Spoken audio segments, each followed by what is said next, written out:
तो देखो इनको है। मेन बात है कि छंद में कुछ 3 चीज़ों का खेल है, ठीक है? मैंने बहुत बार पढ़ाया भी है, पढ़ा भी है। एक तो आपको छंद में मात्रा आना चाहिए, ठीक है? दूसरा यति और विराम, ठीक है? और तुक। मेन चीज है मात्रा और यति, ठीक है?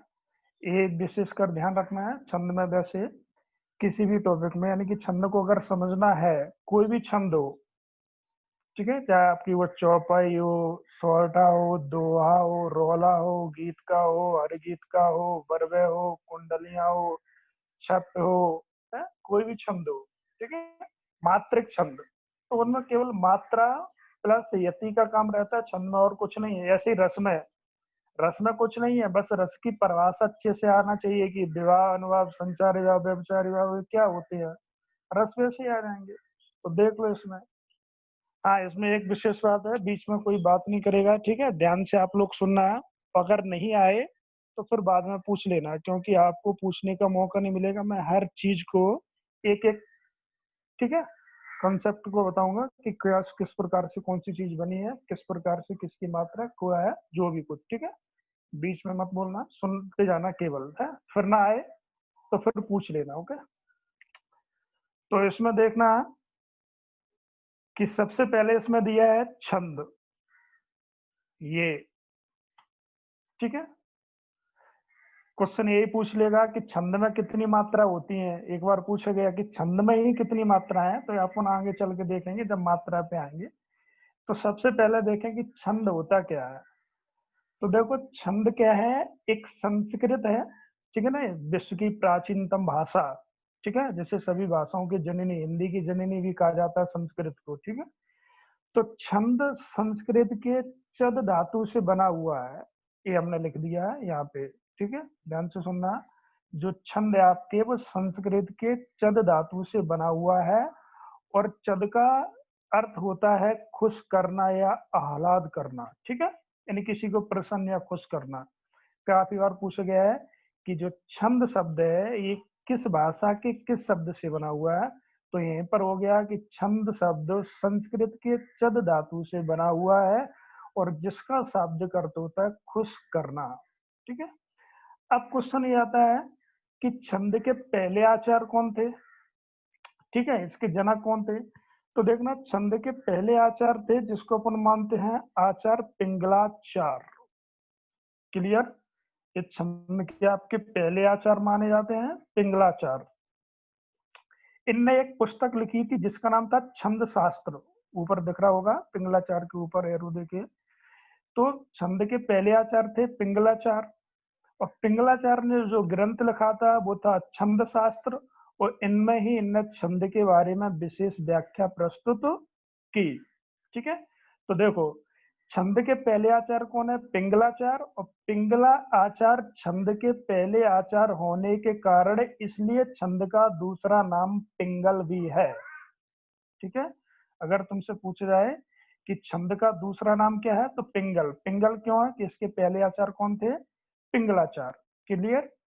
अगर तुमसे पूछा जाए कि छंद का उल्लेख किस वेद में मिलता है, किस मंडल में मिलता है, किस सूक्त में मिलता है, तो देखो, तो छंद का उल्लेख हमें ऋग्वेद में मिलता है, जो भारत का सबसे प्राचीनतम ग्रंथ माना जाता है, ठीक? ऋग्वेद। तो ऋग्वेद में हमें छंद का उल्लेख मिलता है। ऋग्वेद में कितने मंडल हैं? 10 मंडल। तो 10 मंडल में 10वें मंडल में हमें इसका उल्लेख है, और 10वें मंडल के पुरुष सूक्त में, ठीक है? तो छंद का उल्लेख हमें ऋग्वेद के 10वें मंडल के पुरुष सूक्त में मिलता है। तो ये था छंद के बारे में कुछ बेसिक चीज है, ठीक है? एक बार फिर से देखें। छंद संस्कृत के छंद धातु से बना हुआ है, जिसका अर्थ है खुश करना, और जिसके पहले आचार्य कौन थे? पिंगलाचार, जिसके, ठीक है, पिंगलाचार थे। इनने छंद शास्त्र नामक एक ग्रंथ लिखा, इसलिए दूसरा छंद का नाम पड़ा पिंगल। ऋग्वेद में इसका उल्लेख मिलता है, ऋग्वेद के 10वें मंडल के पुरुष सूक्त में, ठीक है? अगला है इसकी परिभाषा। परिभाषा में देखना कि छंद किसे कहते हैं। अलग अलग होंगी, देखो, कोई टीचर पढ़ाएगा वो अलग परिभाषा बताएगा, किताबों में अलग अलग बहुत सारी के बुक्स हैं, अलग अलग प्रकार की परिभाषा लिखी है। तो इसमें देखना छंद, छंद की परिभाषा है कि जिसमें वर्ण और मात्राओं को नियमित किया जाता है छंद कहलाता है। यानी जिसमें जो वर्ण है और जो मात्रा है उनको नियमित किया जाता है उन्हें क्या कहते हैं, छंद। या दूसरी परिभाषा अपन ये बोल सकते हैं कि जिसमें मात्रा, लय, गति, तुक आदि के सिद्धांत प्राप्त हो छंद कहलाता है। यानी कि ऐसा एक रचना कि जिसमें हमें मात्रा भी मिलती हो, लय भी मिलती हो, गति भी मिलती हो, तुक भी मिलती हो, तो आदि के जो सिद्धांत प्राप्त होंगे उसे हम छंद कहेंगे। यानी कि जो सिद्धांत किसी भी चीज में पाया जाता है वो क्या होगी, छंद। ठीक है, तो जिसमें मात्रा, लय, गति, तुक आदि के सिद्धांत प्राप्त हो छंद कहलाती है। जो हम सभी बताएंगे अभी कि क्या होता है मात्रा, लय, गति, तुक। अब आ जाओ छंद। ठीक है, तो छंद के अंग कितने हैं? तो छंद के अंग माने जाते हैं 7। वैसे सामान्यतः है, हमारे जो गुरु जी हैं तो उनने हमको 7 ही बताया है। बाकी की किसी बुक्स में 8 लिखा है, उसमें अलग अलग खंड कर दिए। वैसे सामान्यतः 7 ही होते हैं। ठीक है, लगाना 7 ही। तो छंद के अंग कितने होते हैं? 7। पहला इसमें है चरण या पद। ठीक है, चरण या पद। तो चरण या पद क्या होता है, मतलब कोई भी पंक्ति है। जैसे हमें इसमें कहा कि रहमन पानी राखिए, तो ये पंक्ति हो गई, ये पूरा पंक्ति हो गई, तो इसी को अपन क्या कहेंगे, चरण। ने किसी भी पंक्ति के पूरे हो जाने को चरण कहते हैं। ठीक है, तो चरण या पद एक ही बात होता है। तो चरण यानी किसी पंक्ति के पूरे जाने को हो जाने को क्या कहते हैं, चरण। जैसे हम कहा कि रहमन पानी राखिए दिन पानी सब सून, तो ये पूरा एक चरण हो गया। ठीक है, चरण में 2 होते हैं, एक होता है समचरण और एक होता है विषम चरण। ठीक है, अब समचरण विषम चरण क्या होता है कि जैसे हम आप लिखे हैं 1, 2, 3 और 4। तो समचरण होता है दूसरे और चौथे चरण को कहते हैं सम, पहले और तीसरे को अपन क्या कहते हैं, ठीक है, विषम। तो सम मतलब होता है जो 2, 4 हो वो सम, वो विषम जो 1, 3। ठीक है, तो ये चरण भी 2 प्रकार के होते हैं, समचरण और विषम। विषम समचरण का मतलब होता है जिसमें समान चरण हो। विषम चरण का मतलब होता है जिसमें अलग अलग हो, जैसे मान लो मात्रा भी अलग हो। समचरण का मतलब होता है कि जैसे 4 चरण है और उनमें सब में 24-24 मात्रा है, तो ये भी समचरण हो जाएगा। अगर पहले चरण में 23 मात्रा है, दूसरे में 24 है, अगले में 25 है, तो ये क्या हो जाएगा, विषम। और वैसे सामान्यतः परिभाषा ये है कि पहले तीसरे को विषम चरण, दूसरे और चौथे को समचरण कहते हैं। ठीक है, ये हो गया अपने चरण। अगला इसमें पूछा जाता है कि वर्ड किसे कहते हैं। ठीक है, तो वर्ड तुम्हारे होते हैं जिसके खंड हो। वर्ड किसे कहते हैं, जिसके खंड हो। ठीक है, जैसे हमने आपको वर्णमाला पढ़ाया था, तो वर्णमाला में बताया था कि वर्णों के व्यवस्थित समूह को क्या कहते हैं, वर्णमाला। वर्णमाला के भी 2 भाग थे, एक वर्ण और अक्षर। तो वर्ण किसे कहते हैं, तो जिसके खंड हो उसको अपन वर्ण कह सकते हैं। ठीक है, और जिसके खंड ना हो उसे अपन कहते हैं अक्षर। अक्षर का मतलब होता है अक्षर, जिसका कोई क्षर ना हो, जो घटित ना हो। जैसे मान लो कि हमने एक इसमें लिखा है रा। ठीक है, अब हमने आपसे पूछा रा वर्ड है या अक्षर। परिभाषा समझना वर्ड और अक्षर की। वर्ड होता है जिसके खंड हो, और अक्षर होता है जिसका कोई क्षर ना हो, यानी कि जो घटित ना हो, जो है वो लास्ट ही बचे, अंत में ही बचे, उसको कहते हैं अपन अक्षर। तो ये जो रा है ये अभी वर्ड है। ठीक है, क्योंकि इसके खंड हो जाएंगे। खंड कैसे हो जाएंगे, क्योंकि आपने देखा एक पास में मॉल लिख रहा है रा और इसके नीचे लगा रहा है हलन। समझना इस चीज को। तो इसमें हलंत है, एक में बिना हलंत है। तो जिसमें जो हलंत है इसको अपन कह सकते हैं स्वर रहित, यानी इसमें स्वर का मेल नहीं है। और ये जो रा है इसमें स्वर का मेल है। और कौन से स्वर का मेल है, आ का। तो अगर इसको अपन खंड करेंगे, विभाजित करेंगे, तो इसको अपन ऐसे लिख सकते हैं रा हलंत और प्लस आ। समझ गए। तो ये तुम्हारे हो गए वर्ड, यानी कि रा वर्ड है और जिसपे जो हलंता है वो हो जाए अक्षर, क्योंकि अब रा का खंड नहीं होगा। जैसे सपोज दैट हम यहाँ पे लिख दें रा, उस पे हमने हलंत लगा दिया, तो अब इसका खंड नहीं होगा, क्योंकि अब ये घटित ही नहीं होगा। और वर्ड जिसके खंड हो जाए। क्लियर है चीज। तो जिसके खंड हो वो कहलाता है वर्ड, और जिसके खंड ना हो वो क्या कहलाता है, अक्षर। जैसे मान लो कि हम यहाँ पे लिखे हैं का। समझना एक शब्द को, जैसे हमने यहाँ पे लिखा है का। हाँ? अब तुमसे पूछा जाए कि ये वर्ड है कि अक्षर, तो क्या माना जाएगा इसको, समझना।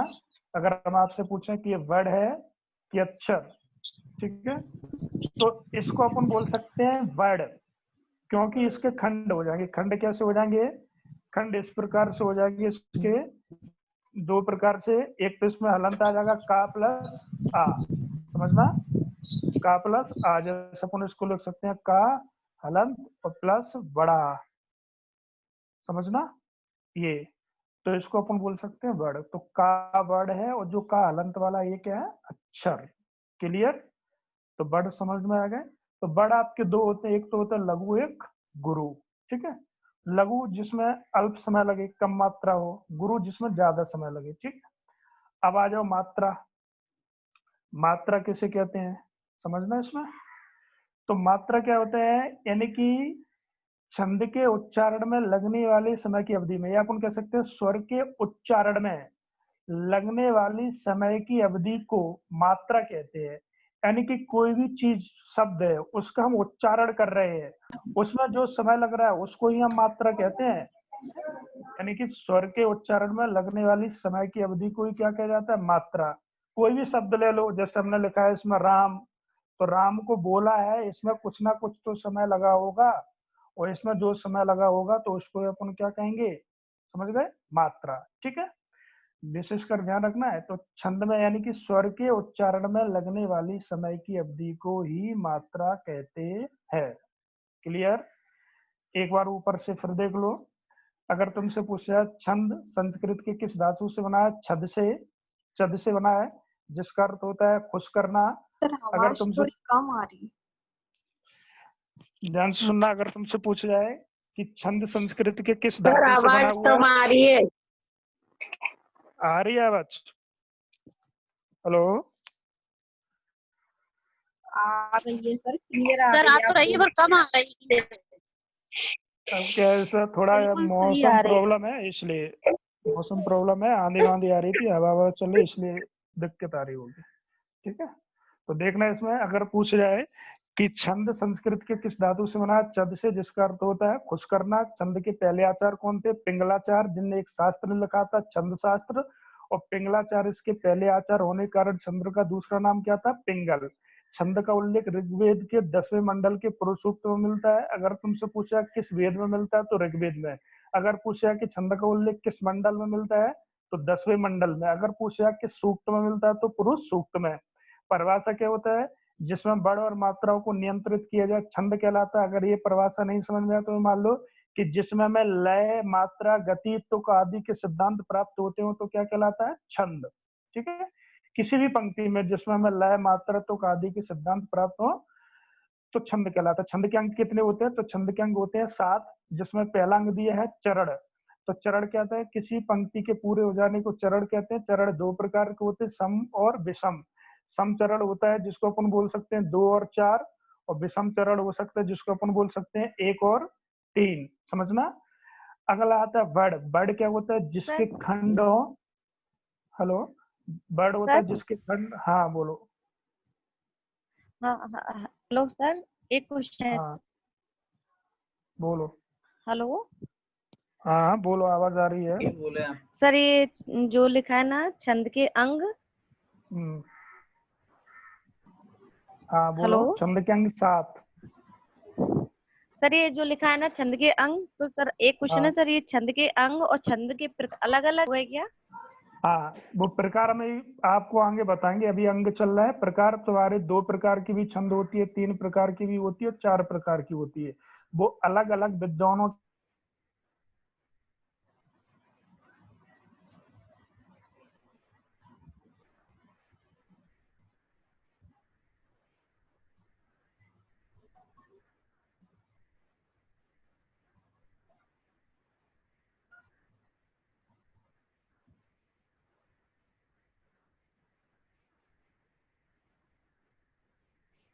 कुलदीप सर।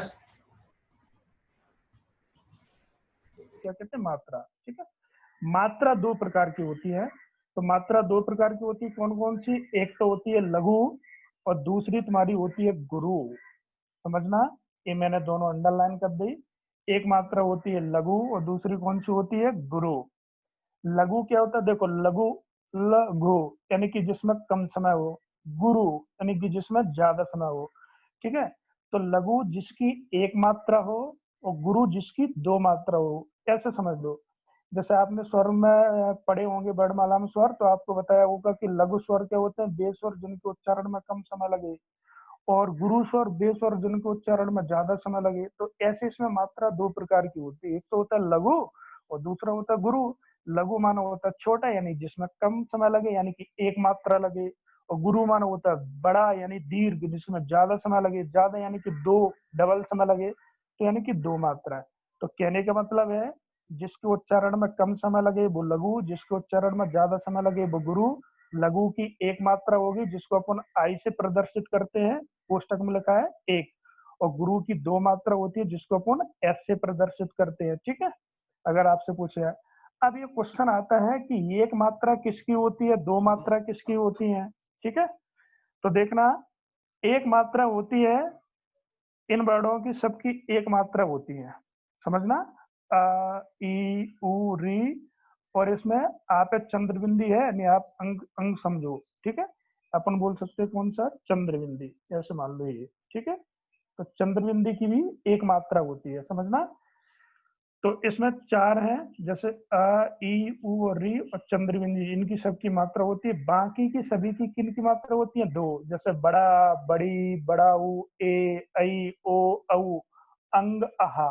ठीक है, तो इनकी दो मात्रा होती है, समझना। एक मात्रा किसकी होती है, दो मात्रा किसकी होती है।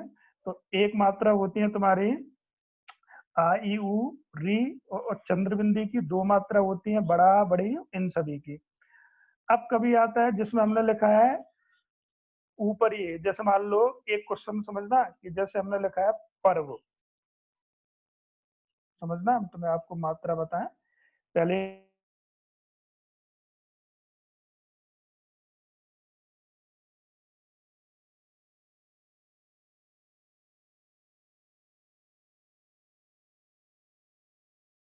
है रास। ठीक है, समझना ये। अब हम आपसे पूछें कि रस में कितनी मात्रा है, एक नीचे पॉइंट देखना, छंद में व्यंजन की कोई मात्रा नहीं होती है, ये देखो। ठीक है, छंद में व्यंजन की कोई मात्रा नहीं होती है, स्वर की मात्रा होती है।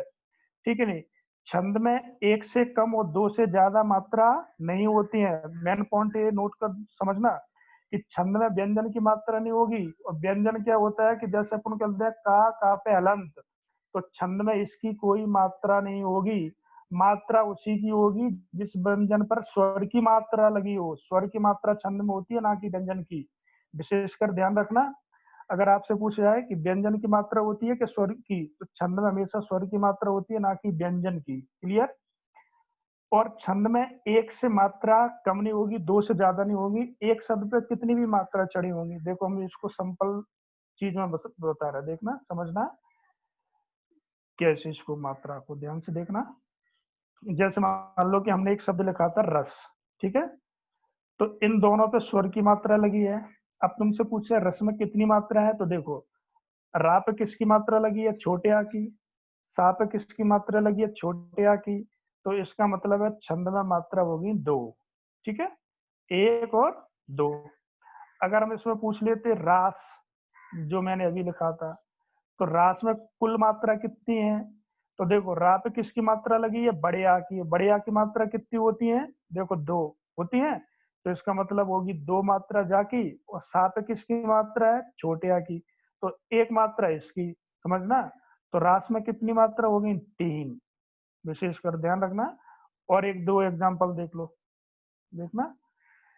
जैसे शब्द हमने लिखा है देवी। ठीक है, शब्द हमने लिखा है देवी। अब आपसे पूछ जाए देवी में कितनी मात्रा होंगी, समझना, देवी में कितनी मात्रा होंगी। तो आपने क्या दिया सर, जहाँ पे ये ए की मात्रा लगी है तो इसकी दो मात्रा होगी, इस पे बड़ी की मात्रा लगी है तो इस पे भी दो मात्रा होगी, तो देवी में बोले चार मात्रा होंगी। कि देखो दीर्घ स्वर की मात्रा लगी है ना, और दीर्घ स्वर की मात्रा कितनी होती है, दो। तो देवी मात्रा कितनी होगी, चार। ध्यान समझना। ए, अगला एक दो एग्जाम्पल और देख लो। ठीक है, आधे वर्ड के भी बताएंगे हम आपको। जैसे मान लो कि हमने लिखा अंग, समझना, अंग हमने लिखा। अब तुमसे पूछा कि अंग में कितनी मात्रा होंगी, समझना, अंग में कितनी मात्रा होंगी। तो देखो हमने यहाँ पे अंग की मात्रा कितनी बताई थी, 2। ध्यान से देखो इस चीज में बताई, अंग की 2। तो आ पे अंग की है, अनुस्वार लगा हुआ है तो इसकी 2 मात्रा हो जाएंगी, ठीक है। और गा पे किसकी मात्रा, छोटे आ की, तो इसकी 1 मात्रा हुई। तो अंग में कितनी मात्रा हो गई, 3। अगर आपसे पूछा जाए, चलो मैंने एक क्वेश्चन आपसे पूछा, चलो हमें ये बताओ कि छंद में कितनी मात्रा है। चलो ये लिख दिया हमने, छंद में कितनी मात्रा है। तो आपने कहा सर छंद में, बोले अंक की बिंदी लगी है तो इसकी 2 मात्रा है, अंक की बिंदी की 2 मात्रा और इसकी 1, समझना। तो यानी कितनी मात्रा हो गई, 3। तो छंद में भी कितनी मात्रा हो गई, 3। अब तुमसे पूछा जाए, इसमें एक लिखा है कि पर्व, जैसे समझना क्वेश्चन मैंने लिखा पर्व। अब तुमसे पूछा जाए कि इसमें मात्रा कितनी है, ठीक है।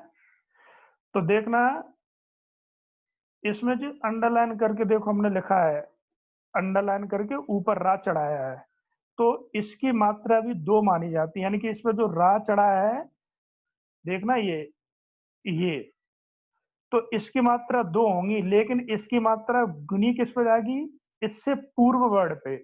तो पूर्व वर्ड क्या है, पा।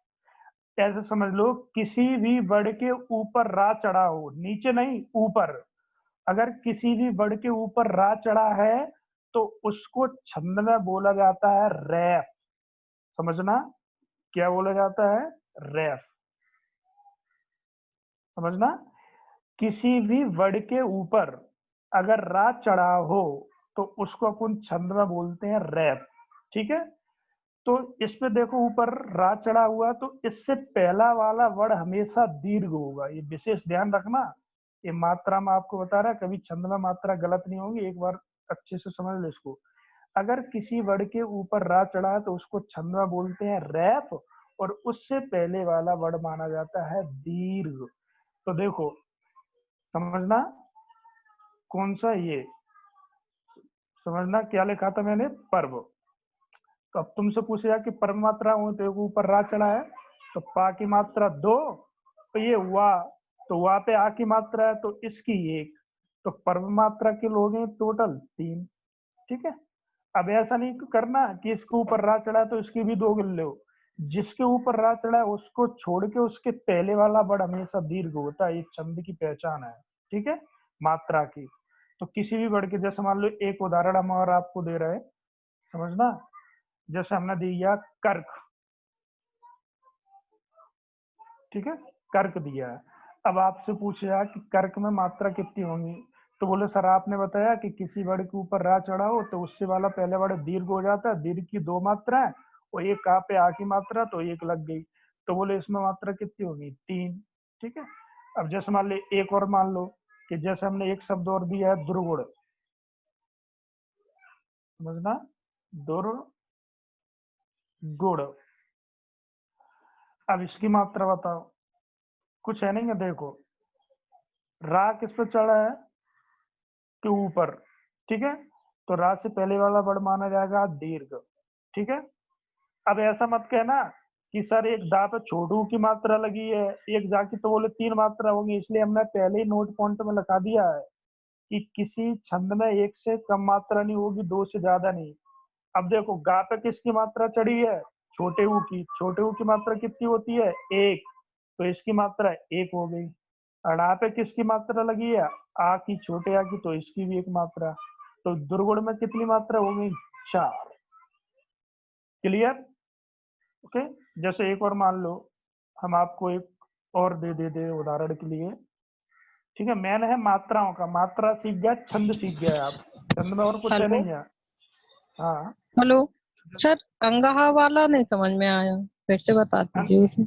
मैं अभी बता रहा हूँ, इसको एक उदाहरण और देख लो। जैसे मान लो पर्वत है, ठीक है, तो पर्वत है, तो इसमें आपसे पूछ रहा है कि इसमें मात्रा कितनी होंगी, तो बोले सर आपने बताया जिस पे रा चढ़ा उससे पहले वाला वर्ड दीर्घ होगा तो इसकी 2 मात्रा है, और वहां पे आ की मात्रा चढ़ी है तो 1 मात्रा इसकी, और ता पे आ की मात्रा है तो 1 इसकी, तो पर्वत में कितनी मात्रा होगी?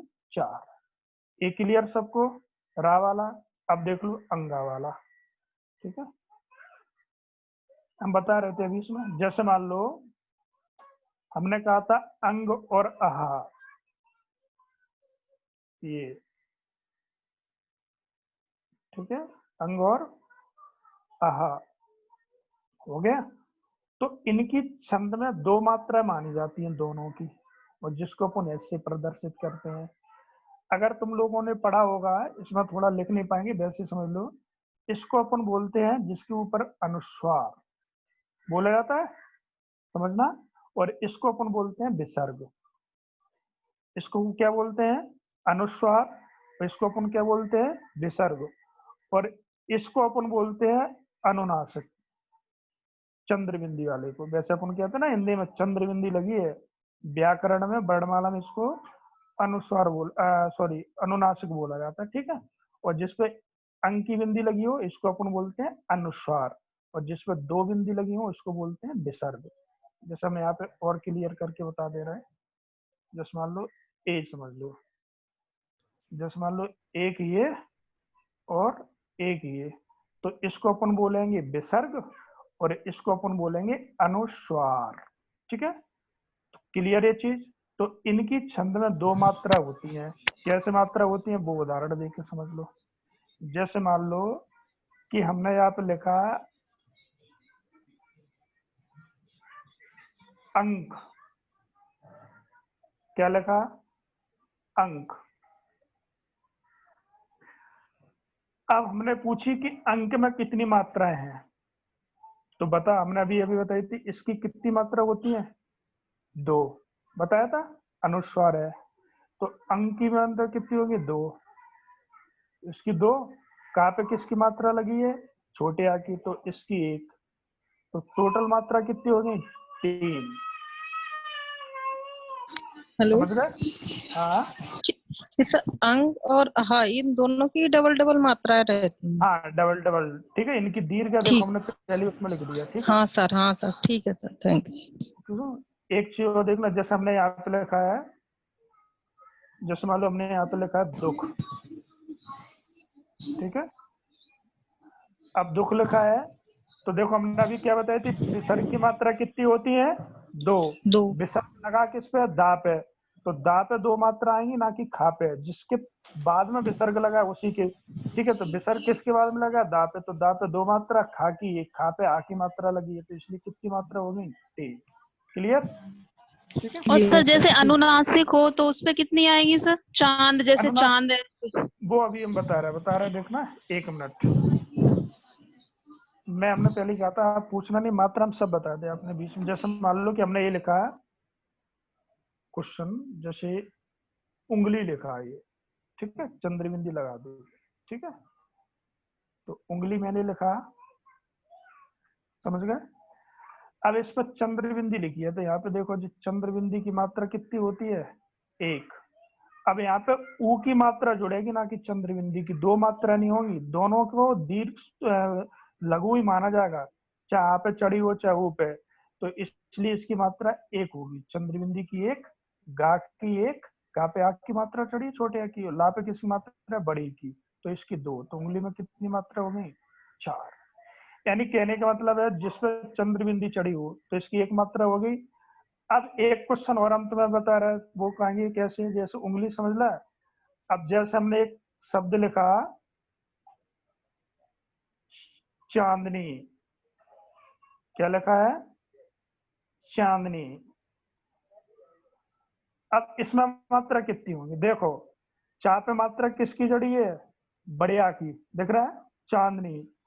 तो इस पे फिर 2 मात्रा लगेंगी, समझना, तब इस पर अंक की मात्रा काउंट नहीं होगी। और दा पे क्या है?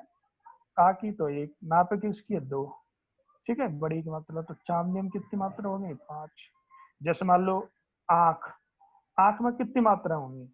तो देखना, अब आप उन आंख को लिखे हैं तो आंख में चंद्रबिंदी की मात्रा नहीं जोड़ी जाएगी। ठीक है, क्योंकि इस पे बड़े आ की मात्रा लग गया तो इसमें बड़े आ की मात्रा को इंक्लूड किया जाएगा, इसलिए यहाँ पे 2 और 1, तो मात्रा कितनी होगी 3।